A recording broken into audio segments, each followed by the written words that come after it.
The data shows that credit card delinquency rates have doubled for the younger generation compared to the generation before them. That is shocking. That just goes to show they don't have the skills to manage this. Knowledge alone is not the answer. No, it's financial capability, not just literacy. And to go from literacy to capability, you have to go through confidence. For the age of 7 or 8, the child doesn't have the cognitive ability to understand an abstract concept. Yeah. And digital money is all abstract in terms of what the mechanisms are behind it. So they see parents swiping and tapping. You don't give away your phone to buy something. No. You don't give away your credit card to buy something. You don't give away your smartwatch to buy something. So you keep everything you have, and more stuff shows up on the doorstep in a nice little package. What a wonderful world. So I waited far too long to start investing. Again, the syndrome of I'm serving billionaires who have so much money to invest, and I've got my maybe 10,000, then 50,000, then 100,000 and whatever on my bank account, thinking this is peanuts. Big mistake. Could have started with 1,000, let alone with 100,000. We can't wait for every generation to hit the age of 35 to realize there's a problem with their money, with the way they approach their money, with the fact that they're not investing and so on. Because every generation you start over, and every generation has to spend 3 decades, waste 3 decades. And that's not made me want to say we can fix this problem at its root cause if we know where the root cause of the problem lies. Dr. Mara Harvey managed billions at UBS, led teams of over hundreds of wealth management professionals, was the CEO of a multi-million-dollar company, and conducted groundbreaking research that showed how a 10% pay gap becomes a 40% wealth gap by retirement. She shattered class ceilings at the highest levels of finance. But it wasn't about a boardroom decision that changed her career. It was a simple math problem about children's pocket money. When her research revealed that parents unknowingly create a 40% wealth gap between their sons and daughters, starting at the age of 5, she made a choice that shocked her colleagues. She walked away from the C-suite to tackle inequality at its source. This is Dr. Mara Harvey. Dear Mara, I cannot believe that after our corporate adventure, we're sitting here and recording a podcast for her financial freedom. Thank you so much for taking the time. Thank you for having me. It's amazing. You were at the absolute peak of your career. You were managing global wealth divisions. You led hundreds of professionals. You were shortlisted for industry awards. And then you discovered something about pocket money that actually made you question everything. Take us specifically to that moment when you realized that the data wasn't just about the numbers actually, but about how we're unconsciously programming our daughters for financial inequality. Was it actually about the 10% pocket money gap that made you willing to walk away from everything that you had built? So I think it was 2 data points, right? It was the understanding of how pay gaps in our professional lives impact wealth creation massively. And a lot of the work that I'd done over the past 15 years or more was trying to accompany professional women in that journey to understand what are they leaving on the table if they don't hone their negotiation skills, if they don't focus on managing their resources, their money with a strategy. Until I realized we're tackling the problem 20 years too late, because the problem actually starts much earlier. And indeed, when I came across data on pocket money pay gaps, I said, okay, so we're here trying to make the world more equal. But the reality is, in our own homes, we are perpetuating biases. And unconsciously, nobody would discriminate their daughters intentionally. But those biases in society are visible in our households, and the data shows it. And that's where I just said to myself, we can't wait for every generation to hit the age of 35 to realize there's a problem with their money, with the way they approach their money, with the fact that they're not investing and so on. Because every generation you start over, and every generation has to spend 3 decades, waste 3 decades. And that's not made me want to say we can fix this problem at its root cause if we know where the root cause of the problem lies. And was there like a specific family or a specific child that opened your eyes to this kind of? No, it wasn't about individual or anecdotal evidence. It's because I'm an economist by background. So you show me a data point and I will zoom out and see what's the impact for society or the economy as a whole. Yeah. And it was that big picture that made me realize we can't let this happen. We can do so much better because it has a generational impact. This is what I like so much about you, right? You're really trying to you try to stay up to date about what's going on. You read like papers that we probably don't even understand. And then you're trying to say, okay, what does this mean for the point in time we're living? And how can we improve the world or the next generation in the next 5, 10, 15 years?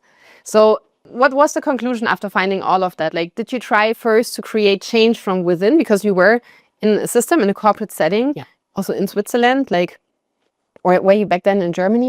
No, I was, well, both, but the focus of all of this work was when I was back in Switzerland. So was there first a decision, okay, I have to like go out and create my own in terms of like creating that change?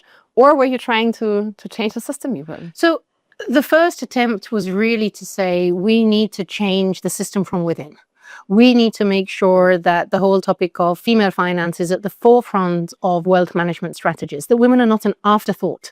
You're not a marketing strategy. You have to be at the core of a value chain that is built for your needs, which in itself was structural change across an industry that was a little bit reluctant to want to change. Well, there is.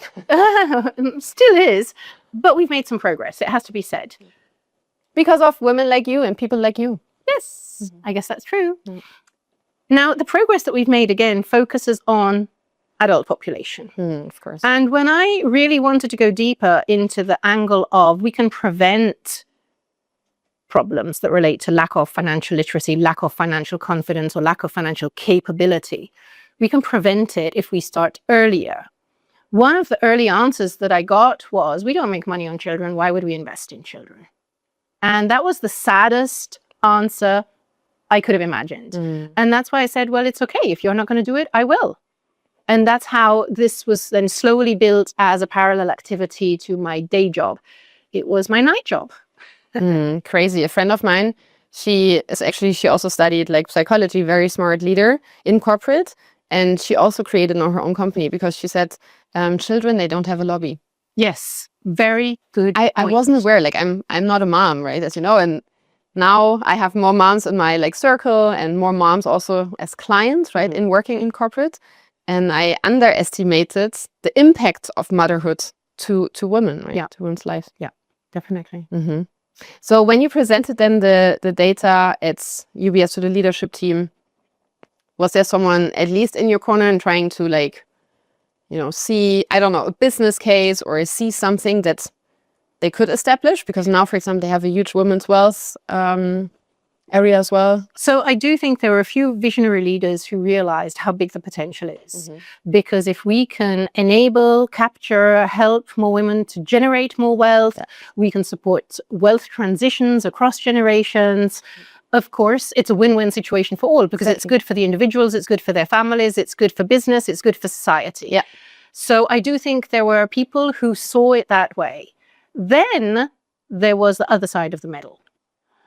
Many people saw this as a threat, right? If you're a manager within an organization and you have growth goals, and somebody comes and tells you your growth goals are undershooting your company's potential, because if you capture the other 50% of the wealth, your growth goals should not quite double up because only 30% of wealth was in the hands of women, but your growth goals should be 30% higher.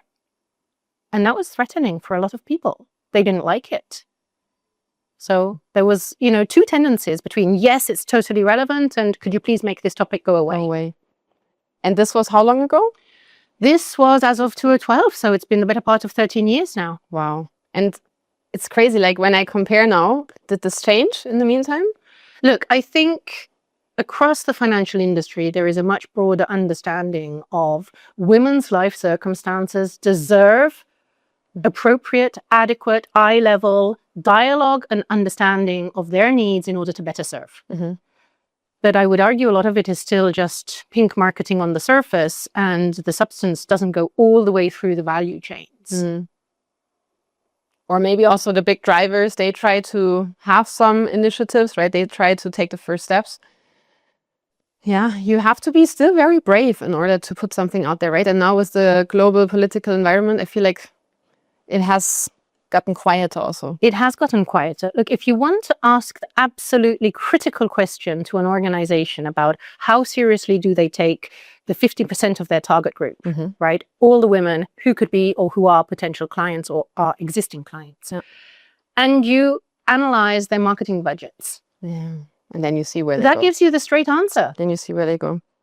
Right? And then often the excuse is, yes, but the marketing we do is good for everybody, or the events we do are for everybody. Yes and no.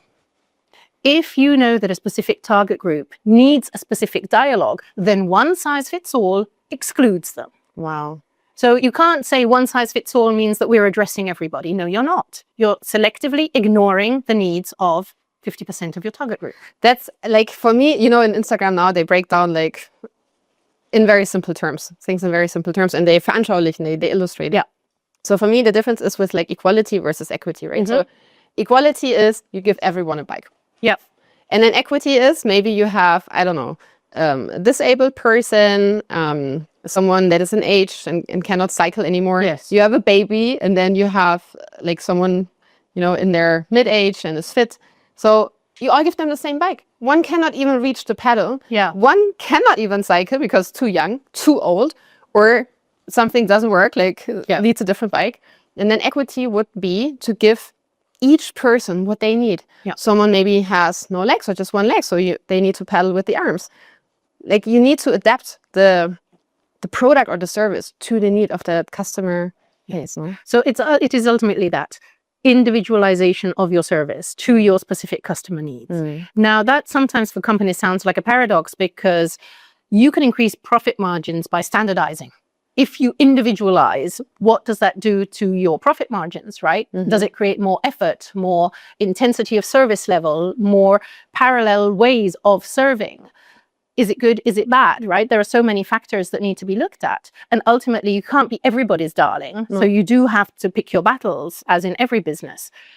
But I think my message here is you're fooling yourself if you say what we do is good enough for everybody. You're fooling yourself. Then at least be honest that you're only designing for a specific target group. Which is also okay. Even for, they come up also with different initiatives, right? For the entrepreneur that needs maybe a credit line, or they come up with the piggy banks for the kids, right? But then, for the woman, there's like... Yes, and with the whole situation in the US, I must say, wiping out DEI does disservice to gender equality or gender equity, whichever label we want to give it. And I always actually said that DEI was a disservice to the advancement of gender equality, because we went so far to the extremes, looking at the needs of the 0.1% of the population, which are important. But if that then drives the 99.9% of the rest of the business, that's also an unhealthy balance. But by focusing on the 0.1%, the problem became that the 50% was completely ignored. And we still have such a long way to go. It's not as if we were already there. So it stalled, it stagnated at best, and it went backwards at worst, which is just not healthy for business, and it's not healthy for society. And would you say that experiencing all of this, now you say since like 15 years or even more, has prepared you for, I don't know how you want to call it, maybe a battle or a fight is too harsh, but for a revolution that you want to start, right? I mean, you're writing books, you're speaking at events, you're probably you're the most visible person for generational wealth, for financial parenting in Switzerland. Like everything that you experienced helped you to prepare you for that next step that you're taking now out of corporate? I think it did. I think that, again, coming back to my roots, being an economist, it's about big picture. It's about connecting the dots. It's an understanding of systems and how systems work.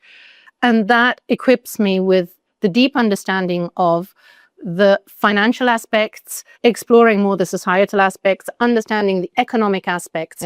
And the layer that I've been digging into more and more are the psychological aspects. And when you really look at the crossroads of those dimensions, you understand our money mindset, the money mindset that we raise our kids in, the impact of technology, right? We are in a digital age, how that has such an influence on people's money mindsets. And you put that at the crossroads of a gig economy, a pension fund crisis, uncertainty in the economy, companies not sure whether they're investing because of a global geopolitical arena. Put that cocktail together and you realize that if we don't fix individual aspects of all of these problems so that you've got more cohesion on an aggregate level, it can be an explosive cocktail. And I mean, there are also tumultuous time right now, no? Like you said, in Germany, they're discussing now if we should have an Aktienrente. I think Trump also decided for babies born in a certain 10-year frame, they will receive $1,000, right? And it will be invested into stocks. Very cool. But yeah, it is. Systems are changing. People are getting older. You know, we talk about mental health crisis and we associate it with digital, social media and so on and so forth, mental health difficulties of the younger generations. But people do not correlate it to financial literacy and mental health stress because they go hand in hand. The lack of competences and cognitive abilities that lead to mental health issues from digital also lead to poor financial literacy. So you've got a double whammy. And I think at some point we will get much more collective consciousness of the fact that digital is not doing our kids a favor when it comes to mental health, and it is not doing our kids a favor when it comes to financial literacy. You talk about fast fashion, no?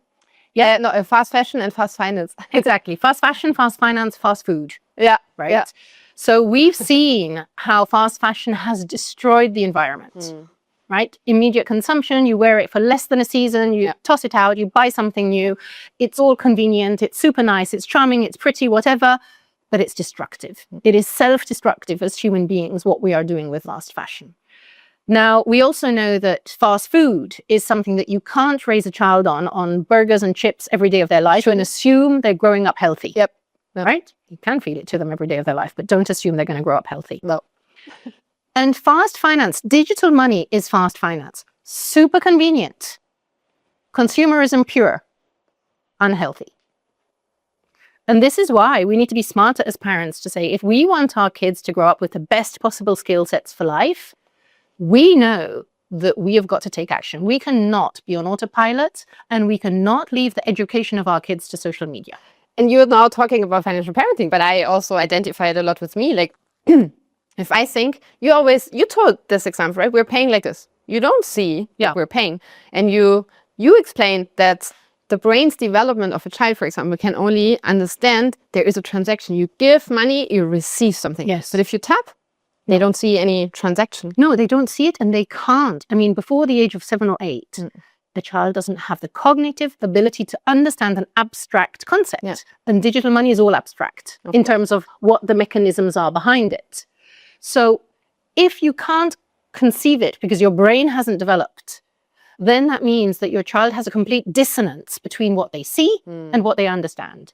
So they see parents swiping and tapping. You don't give away your phone to buy something. No. You don't give away your credit card to buy something. You don't give away your smartwatch to buy something. So you keep everything you have and your stuff shows up on the doorstep in a nice little package. What a wonderful world. Yes. I mean, it's every kid's dream. And if you go to the ATM, there's always money coming out. Absolutely. Absolutely. And it sounds funny. It sounds amusing. It's like, oh, how cute when kids react like that. And you're like, no, honey, the world isn't quite like that. But it's okay that you believe that things just show up in a box and the wish to Santa Claus can be like 20 items long. No, it can't, because that's not how the world works. And this dissonance between what children believe and how social media is reinforcing a fictive world, which is maybe true for the 0.1% of the population, but not for everybody else.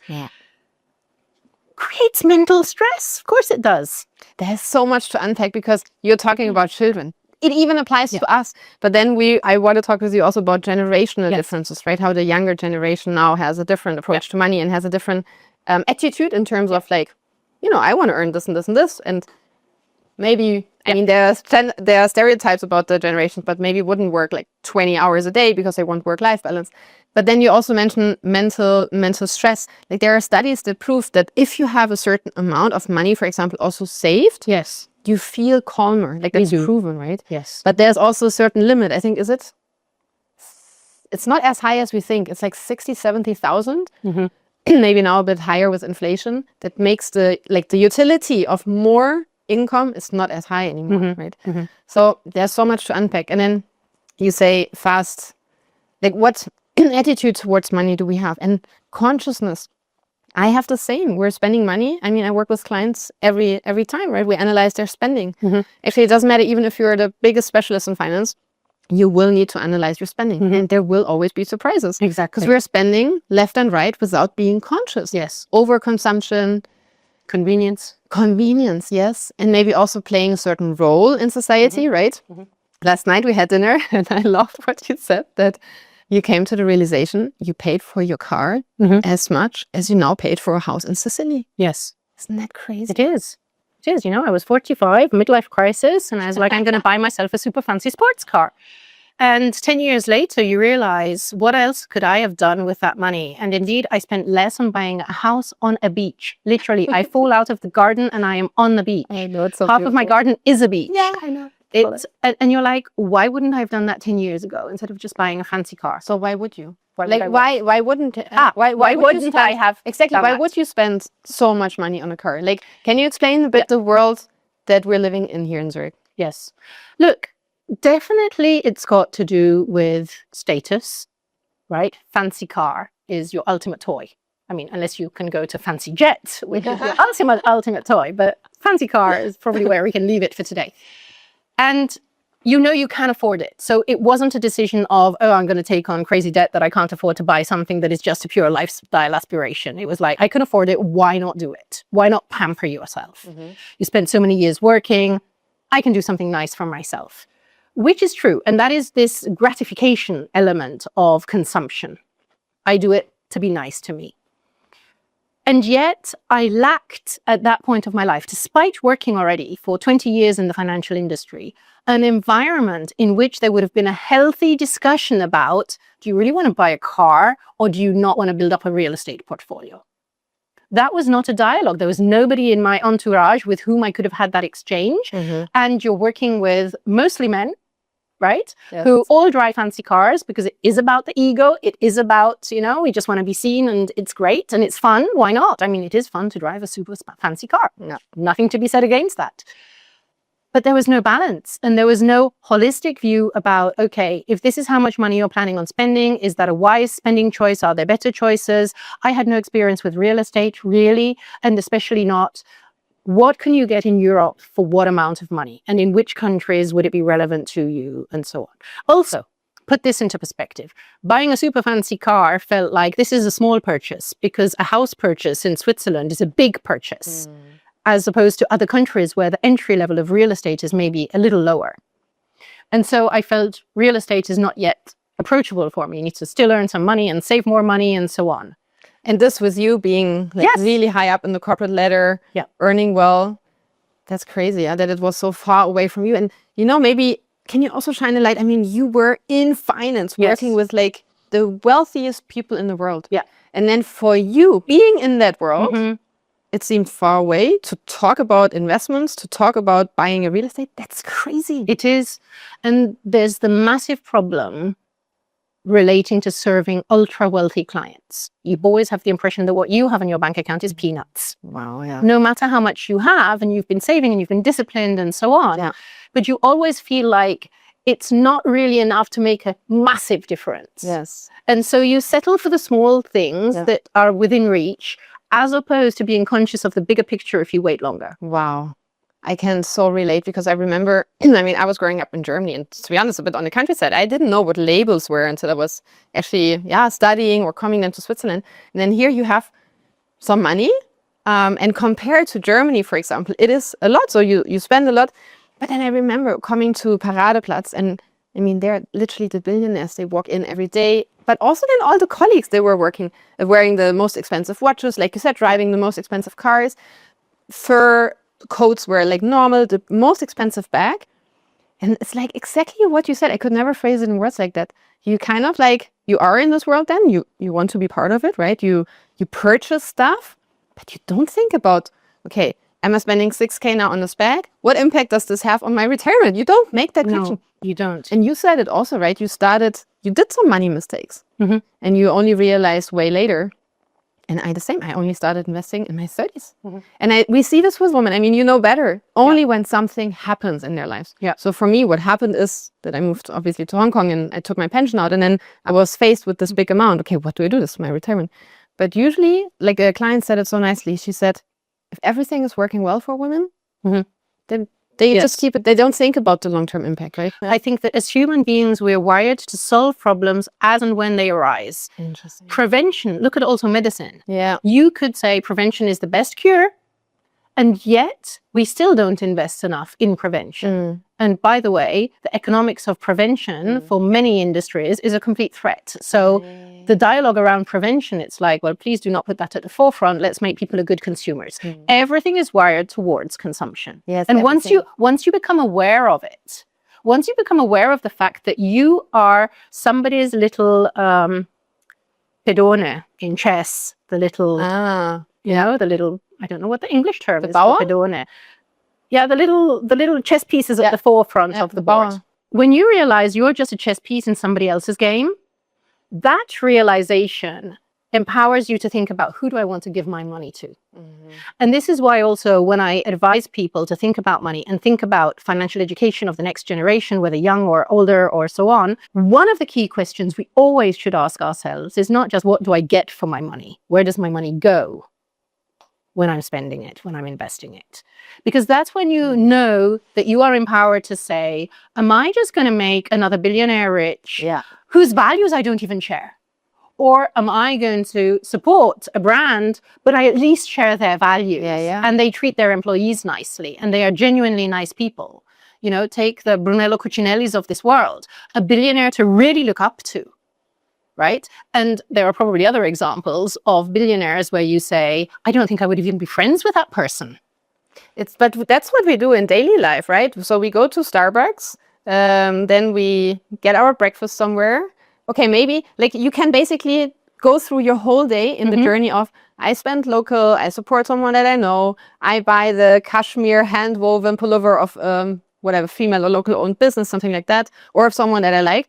But what we do is we go to Zara because it's quick, it's around the corner, it's convenient. If I don't like it, I give it back, or we order it at home, right? Like our whole day is programmed for convenience, like you said. Yes, we're on autopilot on so many aspects because we don't realize that somewhere somebody is benefiting hugely from the fact that we want it to be convenient.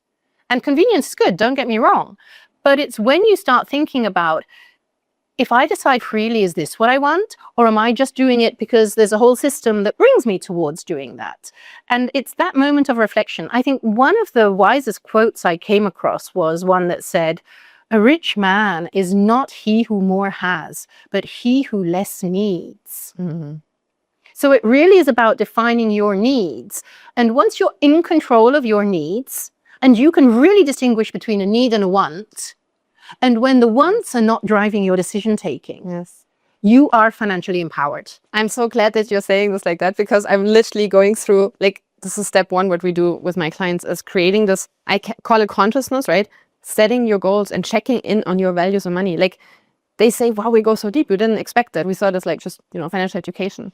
But I think if we don't make it emotional, it will just be another number or something. Like you don't tie it to something, right? But it should represent how you spend, should represent how you want to live your life. And that's actually amazing, because I feel like finance, everything is like black, white, gray, no emotions, it's boring. And this has this, colorful. Yes, and it has this negative connotation, no? Like this, many women say, I don't even want to look at it. But if you twist it, you say, oh my God, it's the tool that I have to design my life. How cool is it? You know what? It's the 100 trillion tool. 100 trillion of wealth for the first time in history is going to transition into the hands of women over the next 20 years. So ladies, what else do we need in terms of, this is our moment in history to take control? Do you think we are prepared for this wealth transition? No, terribly badly. And this is why these conversations, your conversations, are so needed. So let me summarize what you're talking about, right? So there is the biggest generational wealth shift happening. So as you said, 83, I think 214 trillion will shift from the boomers mainly to the next generations and by 2045. And 2/3 of that wealth will go through the hands of women. So either through passing away of the husband or passing on to the daughters. And then we know that, for example, I think, is it 8 out of 10 women, they then decide, okay, first thing is to change the advisor, right? Like they're overwhelmed in the situation. They don't know what to do. They had never contact to the bank. So I have women now from a private side, because I'm not working corporate anymore. What do I do with that money? Christina, help me. And then they want to learn about finance, completely overwhelmed with an emotional situation, right? Like, what have you experienced in these moments working with women? Look, this is exactly where women are most vulnerable. Because if you don't know what you need to know and you don't know which questions to ask, you are vulnerable to the fact that other people will give you advice that benefits them. It's again, the system will serve itself. Your wealth is their opportunity. And I'm not saying that that's a bad thing, because there are certain services that you'll definitely need. But if you don't know what is a good service and what is a not so good service, that's where you're really vulnerable. And we do see cases. There was just recently one in the Swiss press about lawyers who take care of testament execution and who have defrauded their clients systematically, because the clients are vulnerable in that moment. They are deeply in grieving and they have to take difficult decisions. And then for the sake of simplicity, you'll just kind of delegate it away. Could you just please take care of this for me? Or I just trust your advice because I don't know any better. It's a bad moment to want to take control of financial topics. So again, prevention is the best cure. It's better to talk about wealth transitions, about inheritance, about, is there a structure in place? Do I know what will come my way? Do I know how to handle it? Do I know who to turn to? Do I have a trusted network of people I could actually have a conversation with and ask questions to? And hopefully not the first one, yeah. My dad actually, he says it's also the responsibility of the older generation to have that discussion, right? Because for the younger generation, it's often a bit hard because it's their inheritance to, like, how should they start it? Do you want to laugh? My husband-to-be is quite shocked about the fact that I often discuss money topics with my now grown-up kids. But literally, they're discussing, Mum, when you die, this, this, and this, and this. And he's shocked because he's like, why are they talking about you dying and what they're going to do and what they're going to get? It's like, you're like 54. You can live another 30 plus years, right? They shouldn't be having that conversation with you now. And I said, look, it does sometimes feel a little bit off if you're speculating on who gets my fancy sport car when I die. But I do appreciate the conversation that we can have this discussion openly, because that for me was really valuable with my kids. And you realize they're anxious. Why are they anxious? Because they realize what it took for mummy to build up the wealth that she did over her 54 years. And they know how much effort went into it. And they're worried, being at the very beginning of their careers, if something, God forbid, happens to me tomorrow, they can't afford to keep what I've built. Wow. That's their concern. And that's the concern of very many people. Can I afford to keep what my parents built? Or am I going to be forced to sell it all because I have to pay off inheritance taxes or debt or share with other siblings and we don't have the liquidity to pay someone else? Of course, big concerns, but it's better to discuss them up front. Yeah. Talking a bit about family, can you share a bit how you were raised about money? And you always ask this question to us, right? What's your first money memory? So I was raised in a context that kind of broke apart when my parents divorced, right? Dad was an entrepreneur, very successful. My mum was a translator and secretary. Dad tried to instill very strong money ethics. And his core money message was, if a job's worth doing, it's worth doing properly. So we got to do chores to earn our pocket money. But it was tied to perfection. So you grow up with this perfectionistic mindset. I have to be perfect to deserve to be paid, which is not very healthy. Having said that, when my parents separated, I was 10 years old. I then grew up with my mum, who, having made a bad experience, nasty divorce, War of the Roses, basically always drilled the message into me, you've got to have your own job, you've got to be independent, you don't want to ever depend on a man. So it's this cocktail of life situations, which I think everybody has, that define your money emotions, define what money means and stands for to you. So the sense of being independent, making your own choices because you have your own resources, you have your own salary, was, I think, a very important part of me growing up and wanting to have that flexibility. So you also had these like two role models that were working hard. I mean, I think you're the hardest worker. You also raised two kids, but perfection, you said, was one of the maybe limiting beliefs? Possibly, yes. I think I pushed myself always far too hard, and especially within a system that didn't necessarily reward it. You know, one of my line managers, oh gosh, this brings back memories. One of my line managers once said to me, Mara, the 42nd hour that you work for us is for free because we don't increase your salary because you work overtime. Wow. And that really kind of, it dawned on me that I'm like, okay, so going the extra mile is something that people are going to take for granted. They love that you're so committed as an employee. But and now I have like all this information flowing in of how women are always the busy bees, right? Yes. Die fleißige Biene. Yes. And they say, yeah, it's fine. And yes, I organized that birthday and I organized this team meeting and I write that protocol and I do this extra whatever community. And unfortunately, that's how society has socialized us to do all of this on top of all of the core part of your job. And this is why consciousness is our superpower. The minute you're conscious of who's benefiting for free from the fact that you're doing all of this and they're actually laid back enjoying themselves because they've got you to rely on, is a wake-up call. But it's a healthy one. But how did you create that consciousness? So you were raised in, perfectionism. I mean, you know, how many languages do you speak fluent? 6? I would say 5. Crazy. A little bit You of have a sixth one. doctorate, like you are, like the time of the day you spend in educating yourself, like digging deeper into things that you read, understanding the world. Like you said, the Zusammenhänge, the connections of economic data with societal trends, you know, with like technology, and then combining, and you think all the time about how can that impact us? How can I make this better? That's crazy. But like, how do you get there? And how do you get out of the, how do you say The rat race? Yeah. Let's put it this way. I think as that journey into much more consciousness started, and I would say it evolved over a decade. It's not that you wake up one morning and you have all the answers. But as that journey evolved, you realize really where you are as a human being. And I love the saying, people treat you the way you allow them to treat you. Oh, yes. And that was kind of taking back accountability for how people are treating me because I'm letting them. And as long as I don't say no and I don't put a boundary, people will continue to treat me that way. So the first was, I'm going to now put some really healthy boundaries. And the What second, age were you? Like, what's life situation? oh gosh, I think it took me the better part of 40 years. So between 40 and 45 was that journey of, I'm starting now to understand that I need to say no more. And then maybe between 45 and 50, that real sense of I'm in control of my own life. Wow. I now know what is okay and what is not okay. So yes, it took a long while. It's better if people learn that earlier. And at the same time, you have this paradox, again, across generations. So younger generations affirm much earlier what they think is right and what they think is adequate and what they want and their needs and their...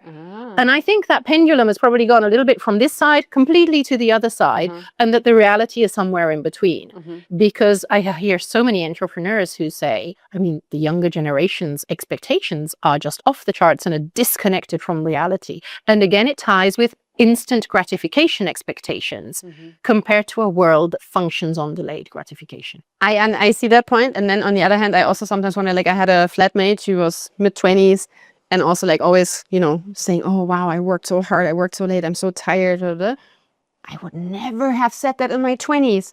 Never. We worked nights and weekends and then we still wanted to party. So we partied and we just didn't sleep, you know. I'm not saying it's healthy, but what I'm saying is like, maybe her approach is more healthy because she says, this corporate cannot expect me to work 16 hours or 18 hours a day. And I was like, sure, I will do it. Are you happy with my resume? You know, like, yes, exactly. That's why I say, I think the pendulum has swung. I think we need to find a good balance in between. And this consciousness is so important.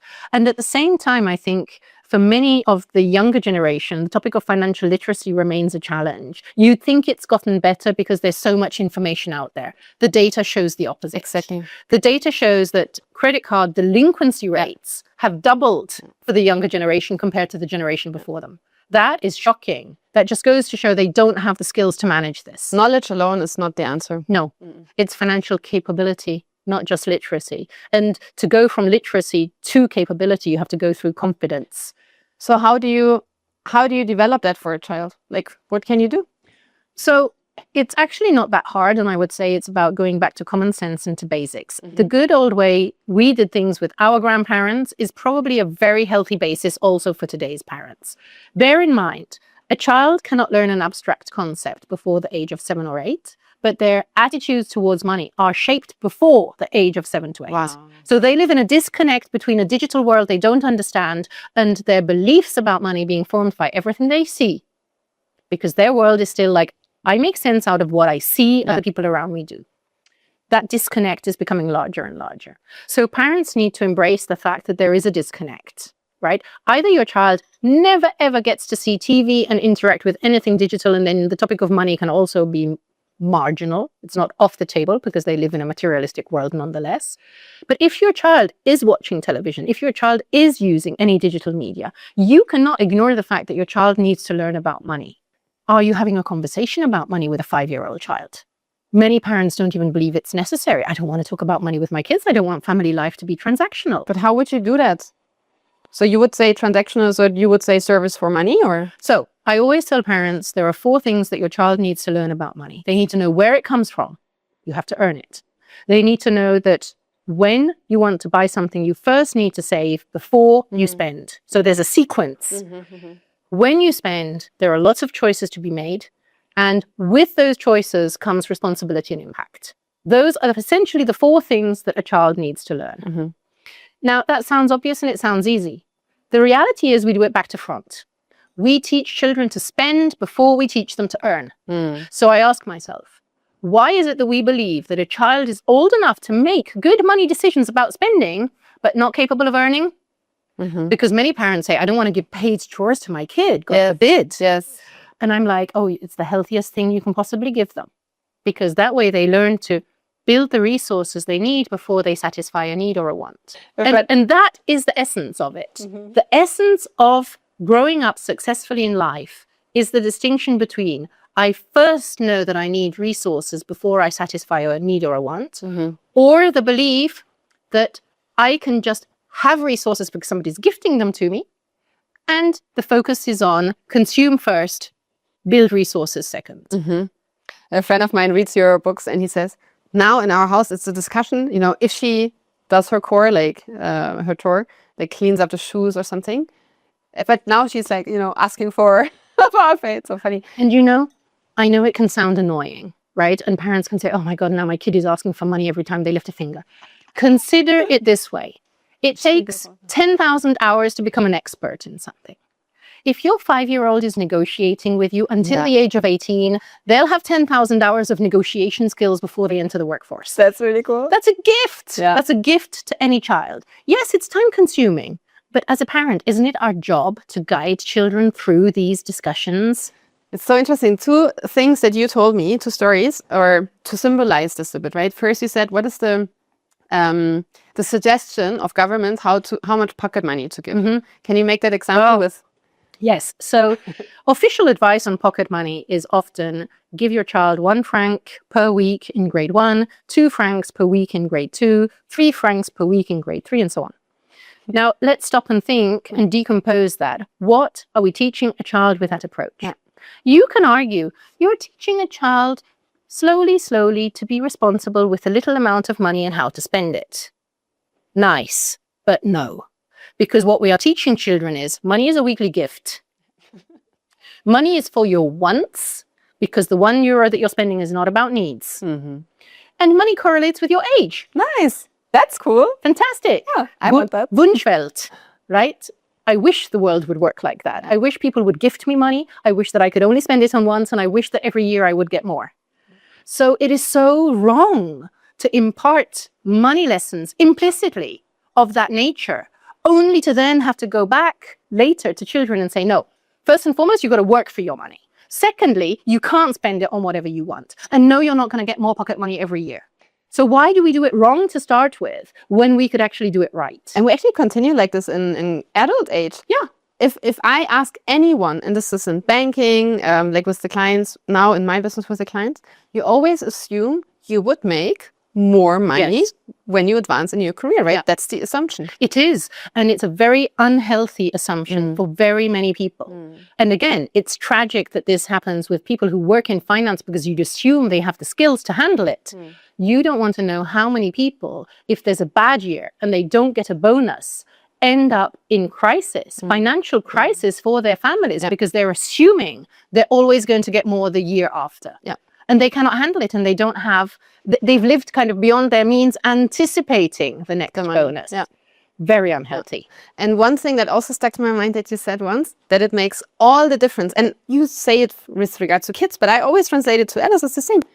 If you say, oh, we don't have enough money to spend on it, that makes 100% difference if you would say, we are prioritizing something different. Yes. And this is one of the most undervalued sentences that people can use to create positivity no matter what the financial situation is. Because the we can't afford is a negative spiral. It's a limiting mindset. It's money stress programmed, right? Those words cause stress. Whereas the words about prioritizing your resources for something else are super empowering. You're in control. You're deciding. You might have a limited amount of money, but you are deciding consciously. You're not a victim. No. You're not worse off than other people. Fear of missing out. You are in the decision seat. Yes. So important. And I love to use that. I learned that though for using it also with time. I was very naive. I always thought somehow money and time is like, it was just there. Until you create this consciousness. And now I realize, wow, it's a budget you have, but you can decide how you spend it. Yes. So indeed, a dear friend of mine talks about time value of money and money value of time. And that's exactly it. Both need to be part of the equation. You need to understand the time value of money, because investing compounding over the decades. And you need to understand the money value of time.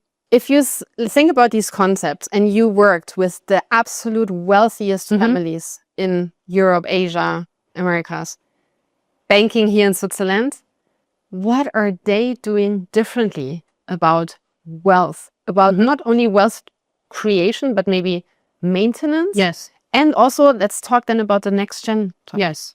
So it's all about intentionality. First and foremost, it's about being conscious that in order to preserve wealth, you really do need a strategy.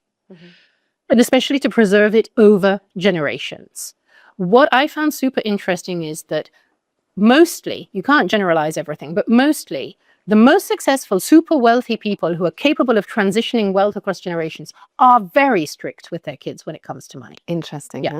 Yeah, it's not about luxury and abundance and everything is fine and life is a party. It's the opposite. And sometimes it shocked me because I was like, but you are so wealthy. Like, why are you not just getting this for your kid if they're asking for it? Name that example with the plane ticket. Yeah, so a lovely client of mine had 2 children. Her daughter was, I believe, in Frankfurt and her son was in Berlin, or the other way around. I can't quite remember.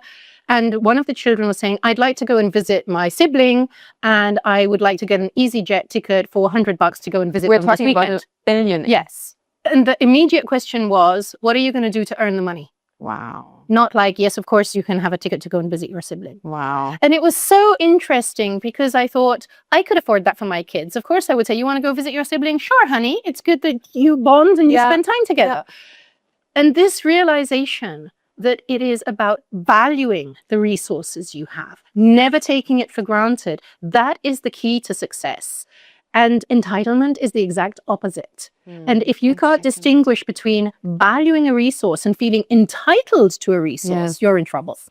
That's why you see some of the rich kids really like they're ending up feeling no sense of life, like no purpose, right? So I believe it was Tom Brady, a famous footballer in the US, who once said, wealth is the hardest part of parenting. And I totally agree with him. The wealthier you are, the harder it becomes to really parent well your kids, that they grow up respectful, that they are not entitled, that they understand the value of something, that they understand precisely the money value of time, right? You need to put in the time for that value to come out the other end. That is an important part of learning. And I think really successful, wealthy people, generational wealth is built on a very deep respect for value creation and the time it takes to create value. So did you draw some learnings from working with these families to raise your own kids? Yes, absolutely. Yeah. I think I started too late. I wish I would have known like 15 years earlier what I then knew.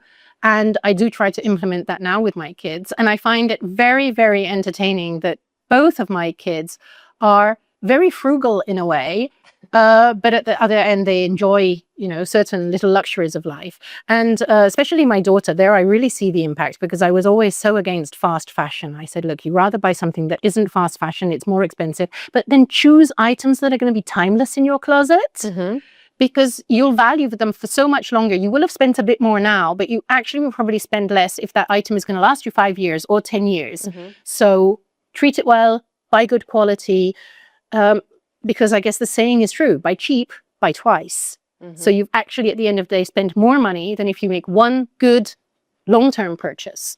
And it's great to see these reflections in them as little human beings, both in terms of let's not waste. They're very mindful of waste and the impact of waste on society and on the economy. And they're very mindful of not just sustainability from an ecological impact, but sustainability from good life choices last longer. So I always try to summarize this now, what you all said about the very wealthy families and how you try to implement some of the good family values then for yourself. So you said intention, which is a bit also consciousness and awareness, no? Then value of time and money. What else? Strictness. This also links into the topic. I know we go a bit off-piste of gentle parenting versus good old-fashioned, relatively strict parenting, not too permissive, not too authoritarian, but kind of a good balance in between, where we really value our children as people, but we also make sure they value us. And you don't lose that boundary of respect and of understanding that, like when you see videos of kids that smash a Christmas present because it isn't what they wanted, I just ask myself, what went wrong and how long ago did it go wrong that a child would get to the age of 6, 7, 8, 9 and think it's okay to smash a gift? Right? Those are the learnings where you realize there's a very fine line between a healthy, respectful mindset and money mindset and an unfortunately entitled or derailed mindset. I always try to transpose this into adulthood, right? Yes. Because at one point we become aware and then we can decide if we change very installed beliefs. So strictness. There are really cool people now in the US running amazing podcasts and millionaire entrepreneurs making knowledge accessible to us, what they learned. And they once said it really nicely, I think it was Huberman, everything that is worth achieving is very hard to achieve. You need strictness, you need discipline, sacrifice, no short-term gratification. And I recorded the podcast with my parents here and realizing from both, it was separate, it was not together, from both of the side hearing the sacrifice, but they wanted it, right? They wanted the goal, happy long-term, family with, they sacrificed so much. And okay, what do we want to have? We want to have health. We want to have longevity. We want to have, we actually want to be rich, but what would be healthier would be wealthy, right? Create wealth. Everything that is worth to have. Takes a long time. It takes a long time, sacrifice, going to the gym if you want or not, eating healthy if you want or not, working. It's crazy. It's so true. Back in, what was it, 2013, 14-ish, we wrote the first handbook for women to take action on their finances. Oh, wow. The very first page of that book was a quote, which was, "There is no elevator to success. You have to take the stairs." Wow. And I think that sums it up nicely. Yes. As you say, everything worth fighting for and worth achieving in life is going to be a lot of effort, but that's what makes it worthwhile. And that's when people say, the journey matters more than the destination. I think that's the essence of it. It's not because the journey is something you need to value more than the goal you're trying to achieve, but realizing that that is your life. That part of the journey is the essence of your life. And that's why it's so worthwhile. Maybe that's a question that's hard to answer, but you have 2 kids. You worked in corporate. You had a great career. How did you manage the balance of being an amazing managing director, having 2 kids, financing also a lifestyle in Frankfurt, in Zurich, so you could keep up with your environment? First and foremost, you need to be able to delegate and not feel guilty about delegating. That was the toughest part. Get rid of the guilt. I carried it with me for far too long. So my kids were in daycare, had nannies or babysitters or au pairs, whatever combination thereof. And so often you feel like you're guilty because you're not spending enough time with your kids, and you're guilty because you get to the office 5 minutes later than everybody else. You need to be very well organized. You need to be able and willing to delegate. And you need to accept that delegating means other people will have an influence on your children. Pick them well.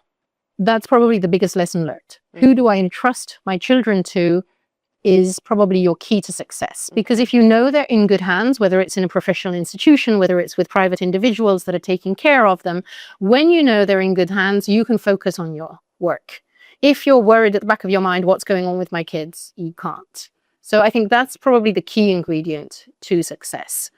Then there definitely is the question of resilience. And there probably were bad days where I was a better leader in the office than I was a leader at home. It has to be said. If I open a bracket, when my daughter was 17, we had a little meltdown, and all the reasons for which I was a really bad mum.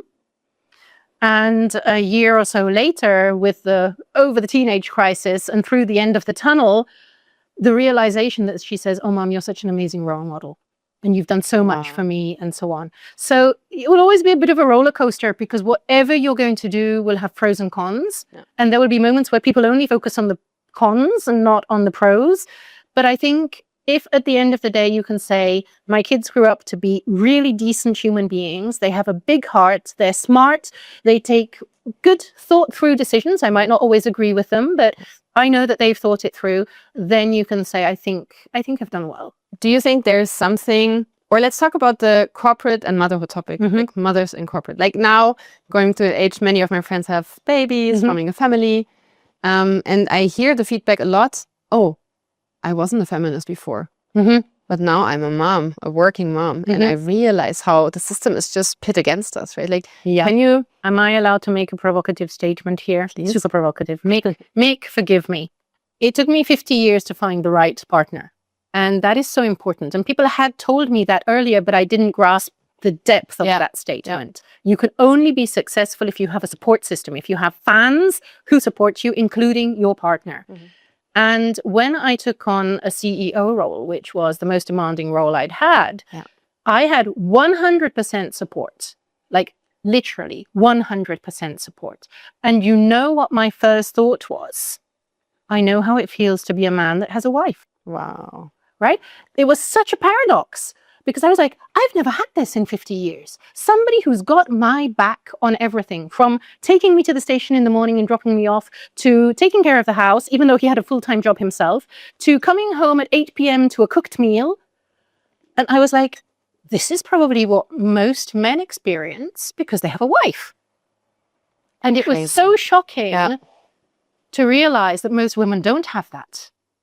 And this is what we should aspire to, a true partnership that allows women to thrive as much as men are enabled and allowed to thrive.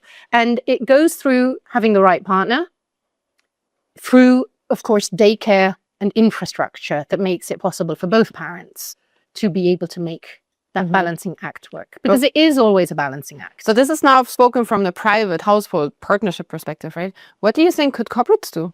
Look, I think corporates can do a lot. The first is, if you really want parents to be able to thrive and continue their professional careers, you need to offer some way of supporting daycare, especially in a country like Switzerland where it's super expensive.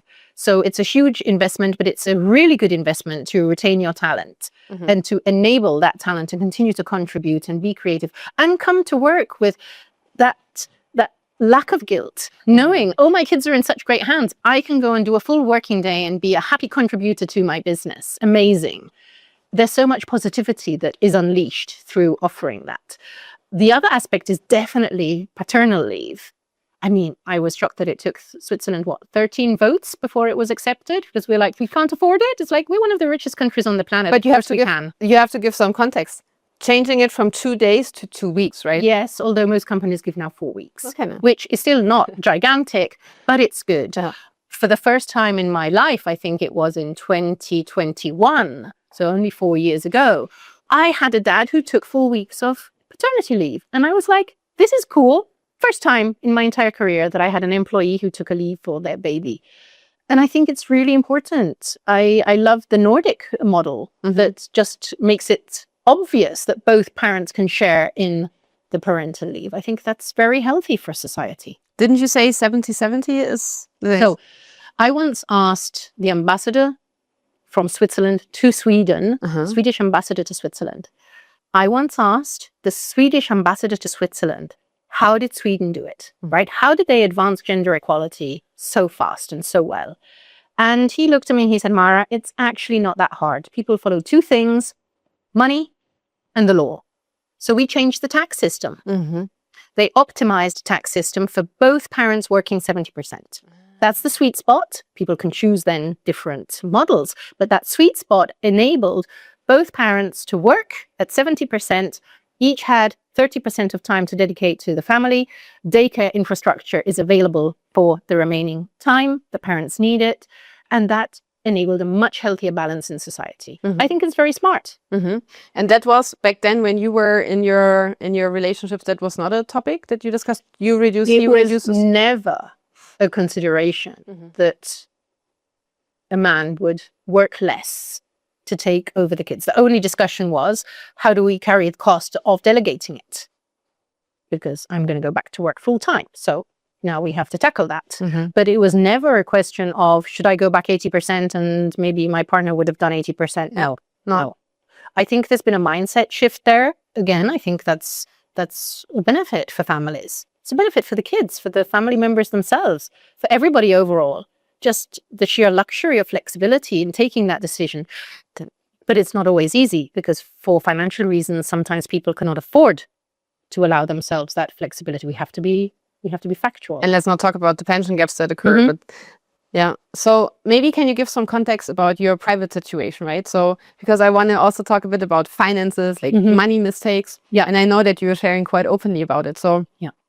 Can you give us some context about your private situation? So I waited far too long to start investing. Again, the syndrome of I'm serving billionaires who have so much money to invest and I've got my maybe 10,000, then 50,000, then 100,000 and whatever on my bank account thinking this is peanuts. Big mistake. Could have started with 1,000, let alone with 100,000. So I think we should not make the mistake of not investing.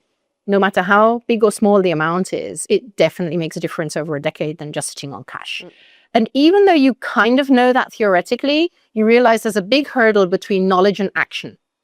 That's why it's so important. It was important also for me to say, okay, now I'm finally going to take action.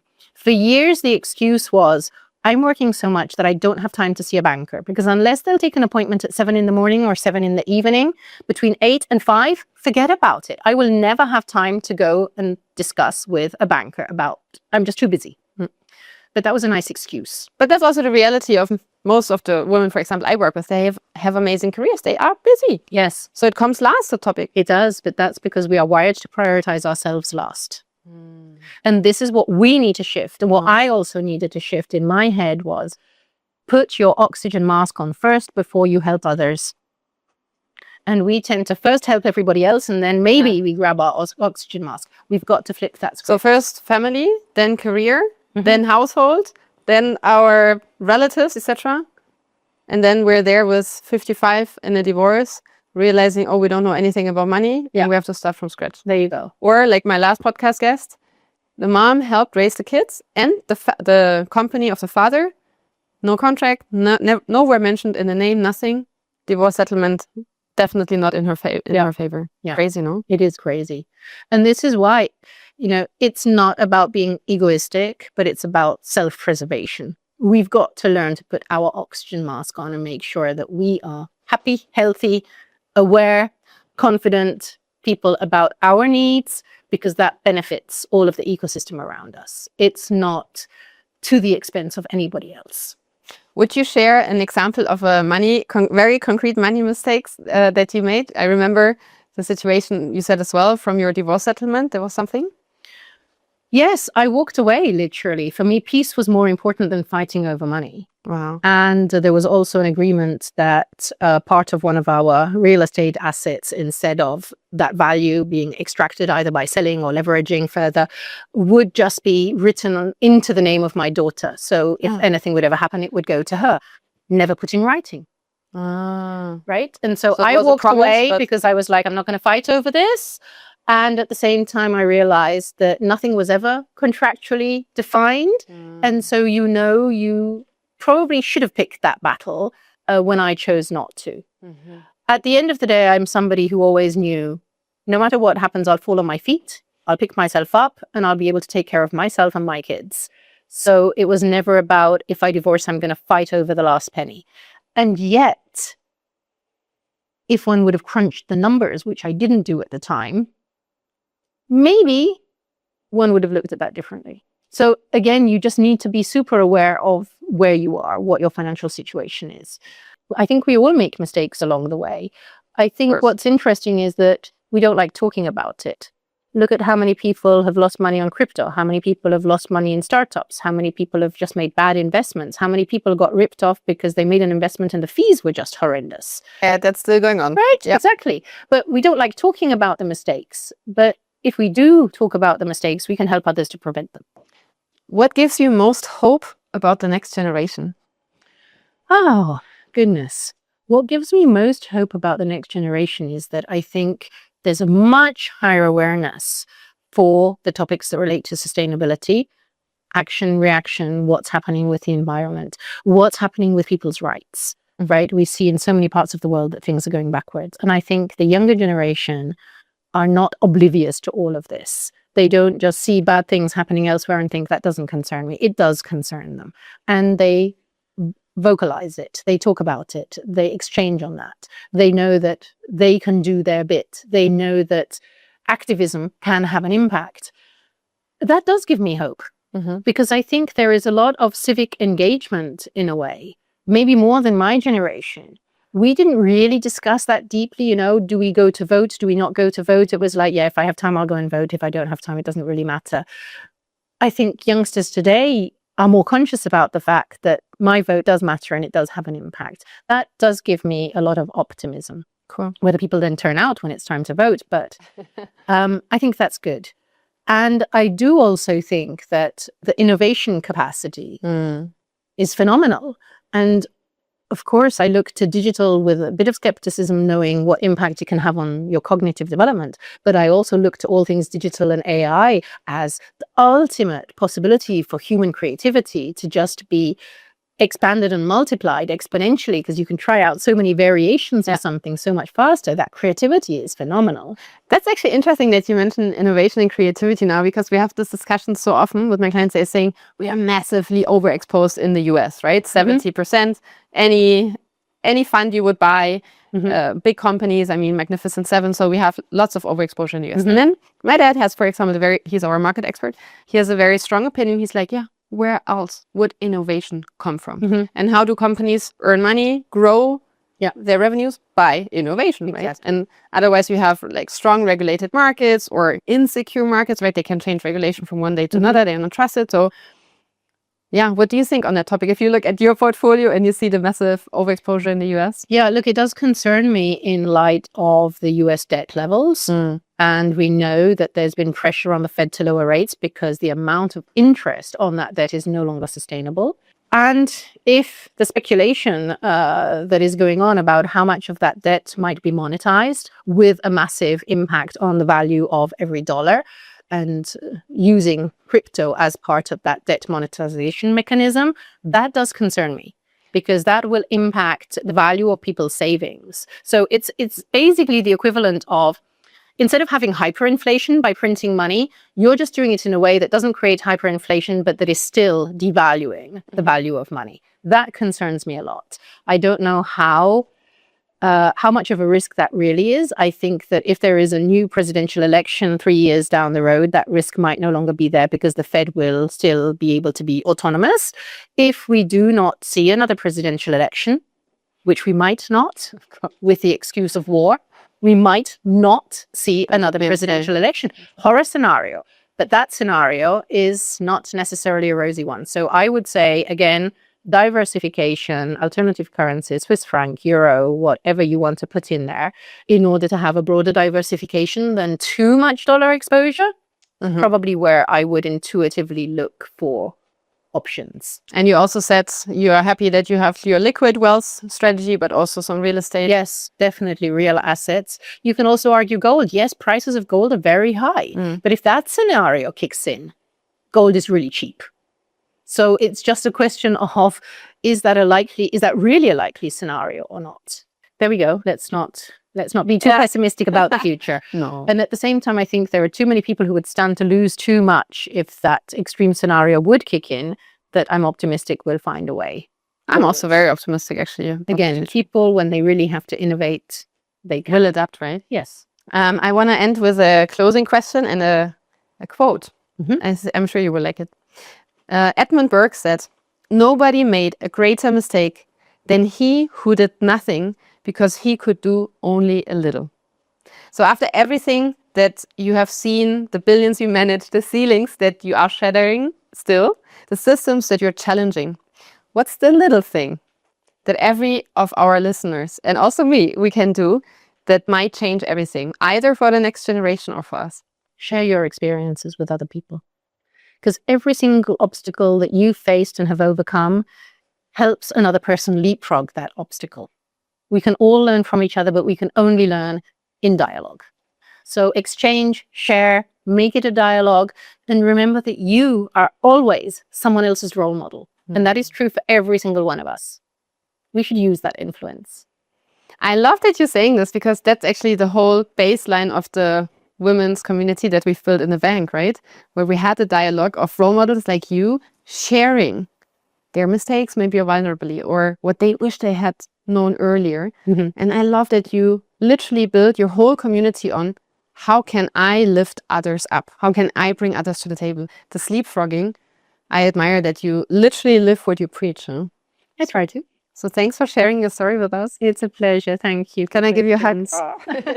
So Thank you.